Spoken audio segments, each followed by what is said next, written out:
Good morning or afternoon or wherever you are viewing from, and happy Wednesday. Thank you so much for joining the On Air Advocate, where we provide education, support, and empowerment for all of those with different abilities, mental and medical illnesses, and their caregivers. For those of you who may not know me, my name is Tammy Flynn, and I am the host and producer of the On Air Advocate. And I am super excited if you are joining us here this morning or afternoon, or whether you are catching this on the replay. Now, as always, if you think any of the content that we could be talking about today could be relevant for anyone in your network or your circle, please hit the share button and share the love with others. Well, if you guys have been following us this beginning of April, this first week, you know that this week is our spotlight week here over at the On Air Advocate. And we are so excited to be spotlighting this condition and learning more about it. This week, we are spotlighting Sjogren's, the Sjogren's Foundation. And so I'm so excited to have here today with me Janet Church. She is the president and CEO of the Sjogren's Foundation. Welcome. Thank you, Tammy, and thank you so much for inviting me and allowing me to talk about Sjogren's and the Foundation.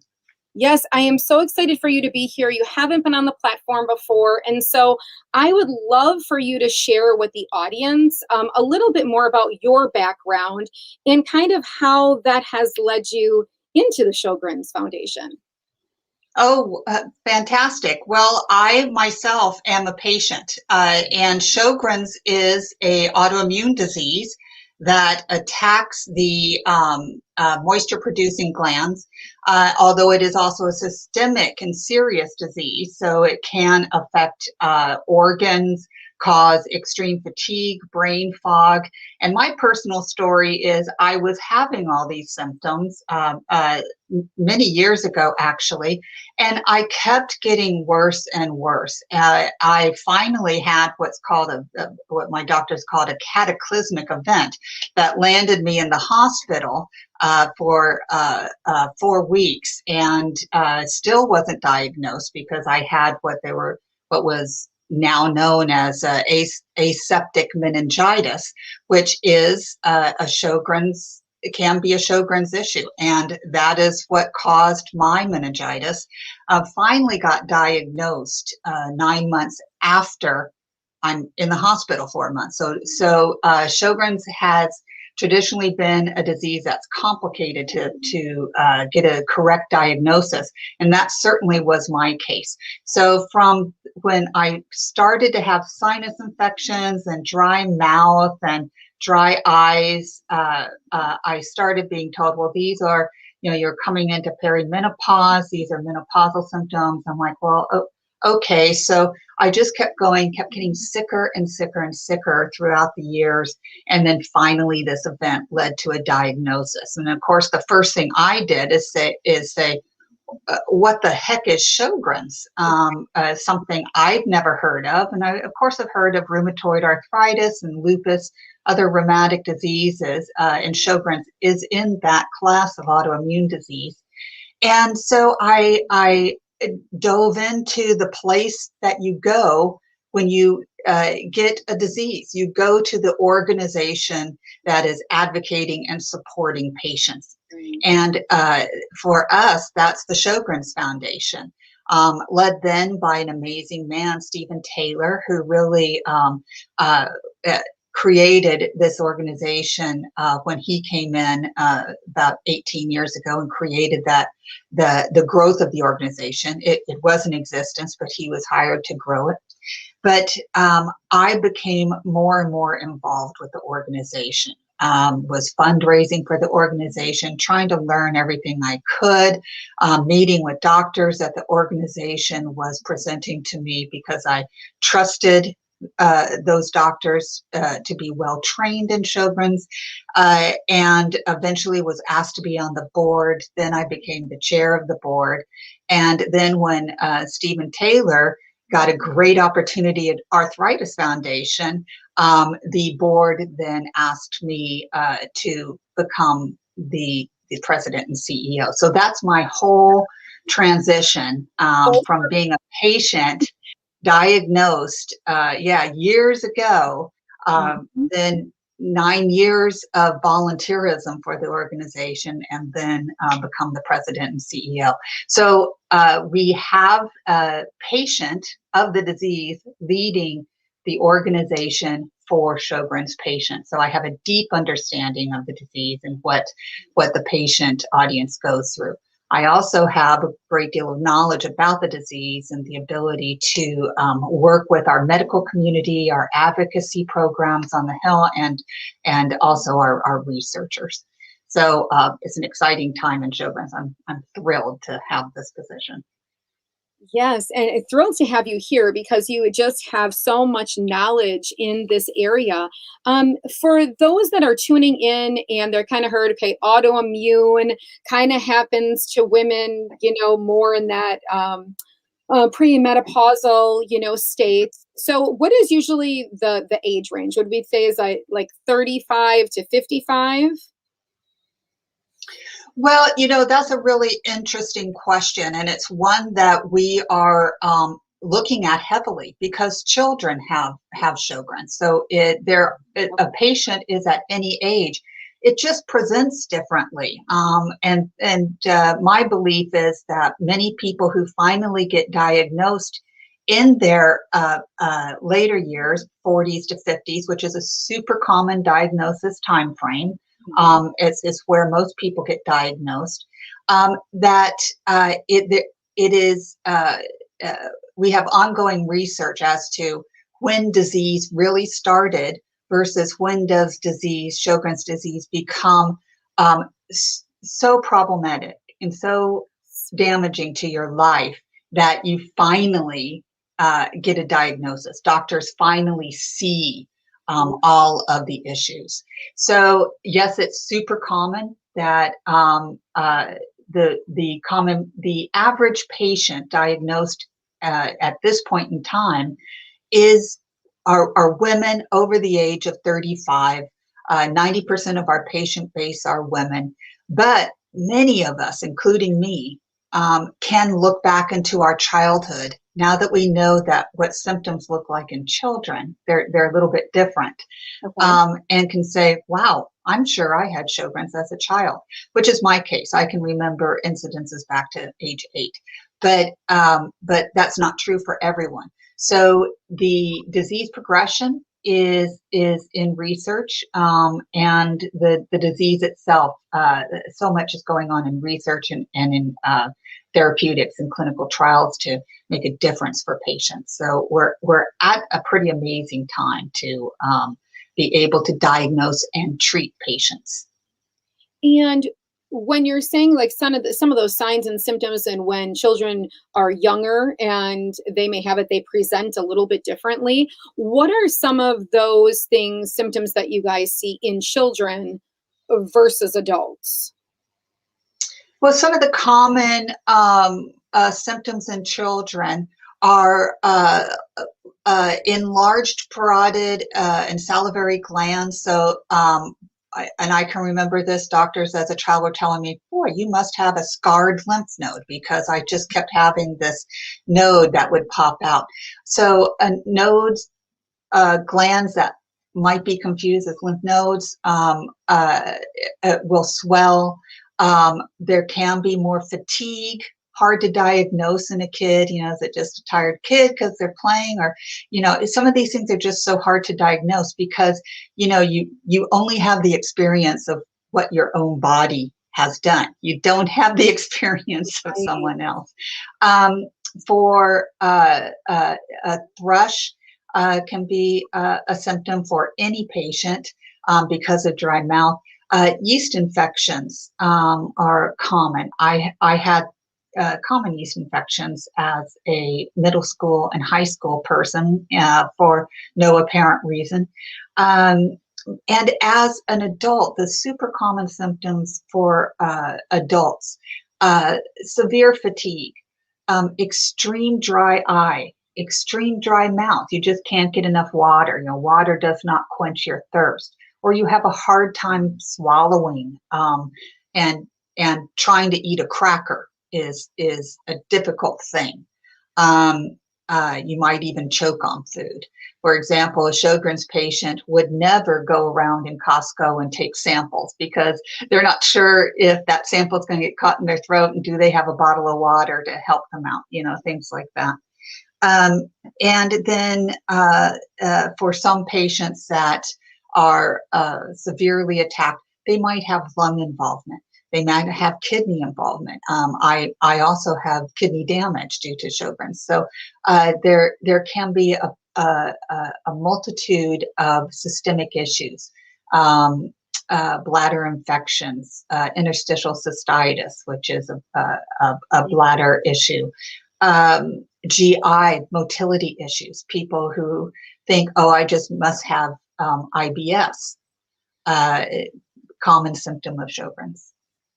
Okay, and with that, what about treatment?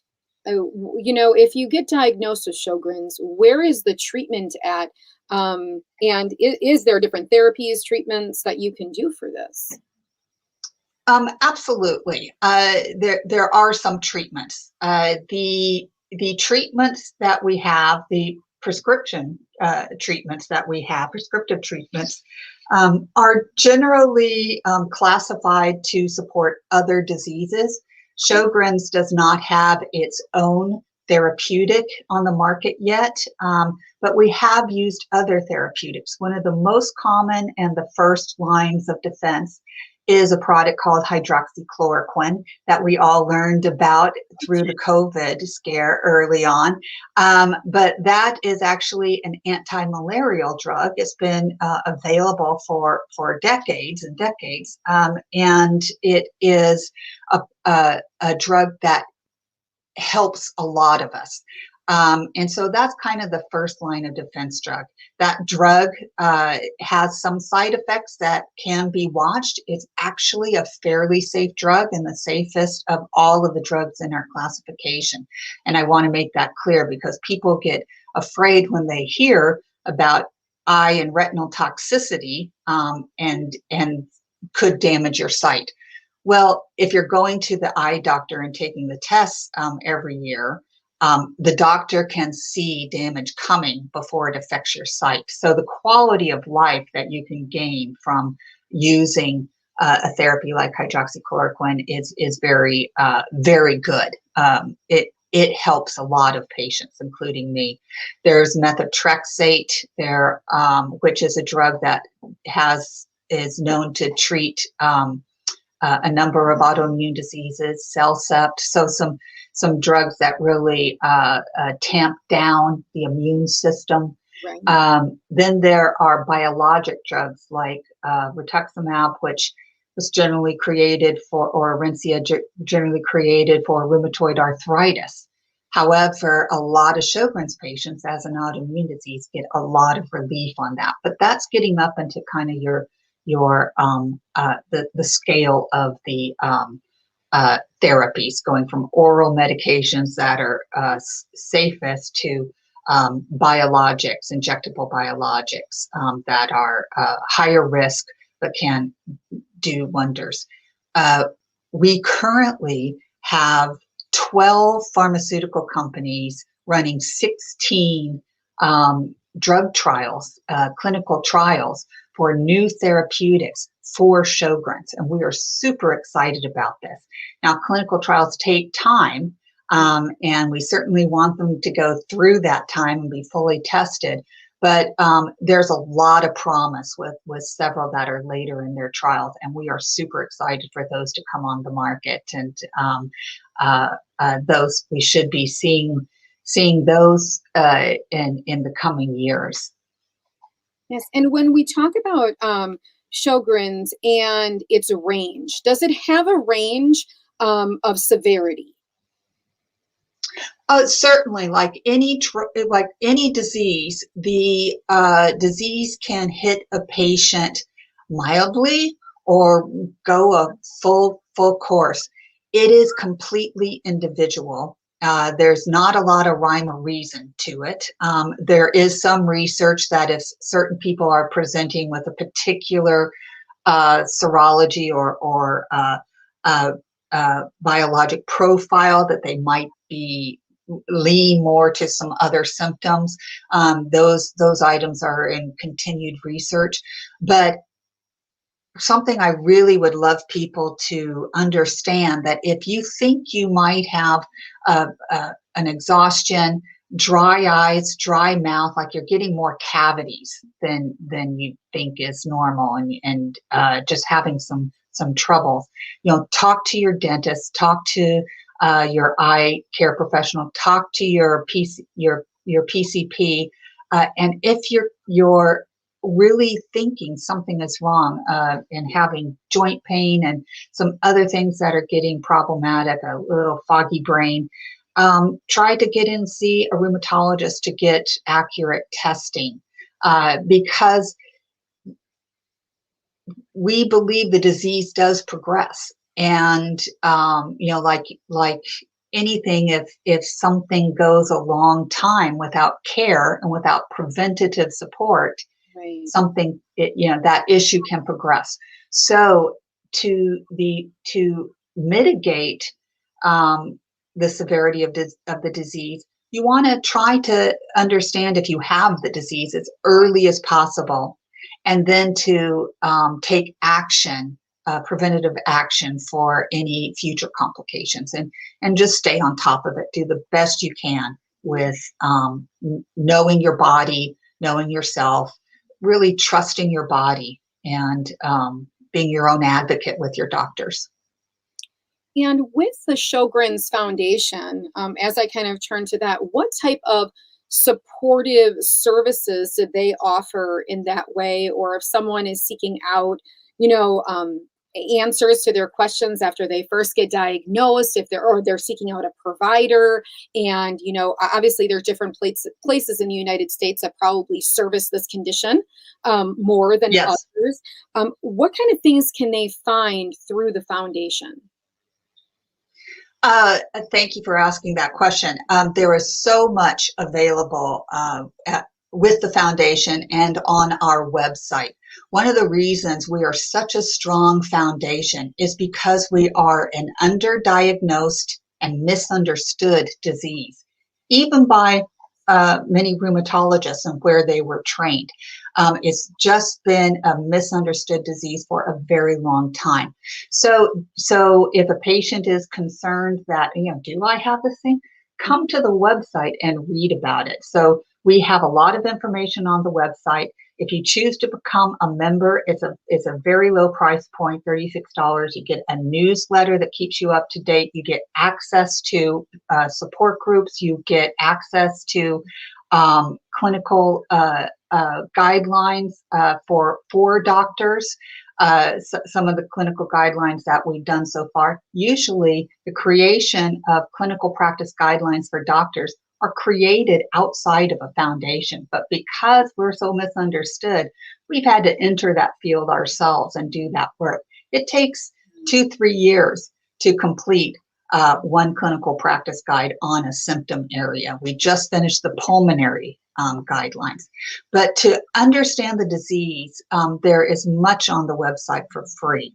And you want to be able to collect the information you have and share it with the doctor that you go in to see, because it is highly likely that if you go into your PCP, they may not know Sjogren's at all. Many haven't heard of it. And so what you're looking for in a physician is someone interested in hearing you and learning more about Sjogren's and helping you to get the care you need. And if someone's not willing to listen to you, perhaps finding someone that will. And that conversation can be had with the physician that is taking care of the worst symptom that you have. One of the unusual things about Sjogren's is we have more physicians in our arsenal than anyone else. So we have to have specialists that understand Sjogren's for oral medicine, for eyes, for our rheumatologists, that kind of is the center of our physician wheel, gynecologists. If you have brain fog and some memory issues and neuropathies, which is super common, Raynaud's syndrome, peripheral neuropathies happening, a neurologist. So we have a lot of doctors to talk to. And you're often going to the doctor first and complaining about the thing that bothers you most. So if it's your mouth, talk to your dentist. Hey, do you think I could have this? And then we do have clinical practice guidelines for oral care medicine. So that's something you could bring your doctor as well. But it's the patient here is the best advocate, and the foundation has the information and tools to prepare you to get the care you need. And with this being the awareness month, what are you guys doing over at the organization to spread that awareness, or get others to be able to easily share things? Or are you guys doing a virtual walk, or what kind of things that way can you share so that we can spread more awareness here at the On Air Advocate as well as others watching? Well, first of all, again, thank you for inviting us during April. It is April Awareness Month for Sjogren's, and that is a true national program that was ratified into Congress in 1998. So it's not just the foundation's month, it is the month for Sjogren's in this country. And we do a lot for April Awareness Month. Right now, you can go to our website and see what we're doing for what we call our Faces of Sjogren's.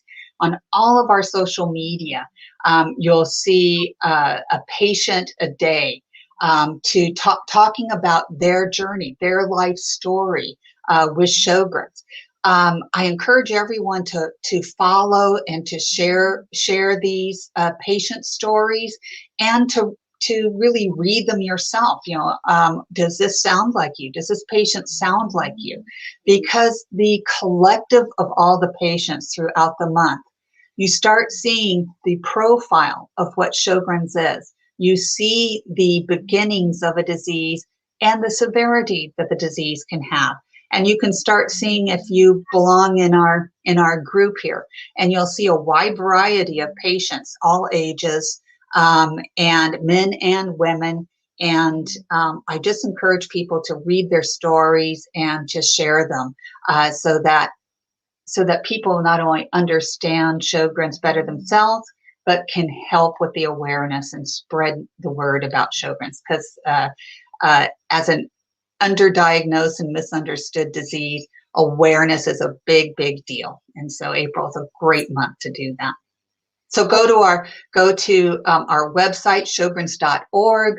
Go to our Facebook page, which is on Facebook, and it's Sjogren's Foundation. Sjogren's Foundation on Twitter. We certainly have Pinterest and Instagram, and you can go to our homepage, and at the bottom of the page, just click through to our social. Again, it's sjogrens.org. We have a lot of great things happening in April. We do have walks throughout the year, and we have a couple going on in April, but they are certainly our regional walks and conveniently coincide with our April awareness as well. So all of the other events that are going on this month, they can find right there on your websites under like an events tab. Yes, if you want to partake in a virtual walk, it's events.sjogrens.org, and you can see the upcoming events. And let me just going through myself. Our next upcoming event is April 17th. That's our Mid-Atlantic Virtual Walk, DC, Maryland, Virginia, West Virginia. May 1st, we have our Philadelphia and Tri-State Walk. Colorado Walk is May 22nd, and our Texas Walk is all the way into June.